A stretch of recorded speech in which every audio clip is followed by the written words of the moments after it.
Rishabh Shetty Kantara cinema శివుడి గురించి కానీ అక్కడ అసలు మాటలు మాట్లాడలేం.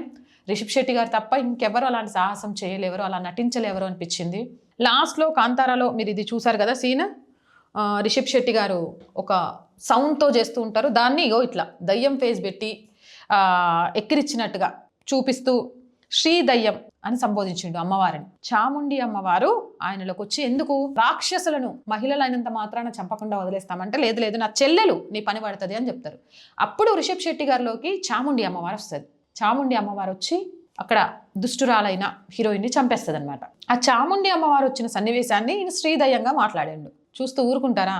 అరే రణవీరు, చాముండి అమ్మవారికి గోస్ట్కి తేడా తెలవట్లేదా అంటూ విరుచుకుపడ్డారు. నువ్వు చేసిన తప్పిదిరా అని చెప్పిండ్రు. కాకపోతే ఇందులో ఈయనను మెచ్చుకోవాల్సిన విషయం ఏంది అని అంటే, అరే తప్పు చేసినవారు అబ్బాయి అనగానే క్షమించండి తప్పైందని చెప్పిండ్రు. అట్లా తప్పు చేసి కూడా క్షమాపణ అడగకుండా తిరుగుతున్న వాళ్ళు బొచ్చడి మంది ఉన్నారు. అందులో వీళ్ళు బెటరు, గుడ్డి కంటే మెల్ల బెటర్ అంటారు కదా, అట్లా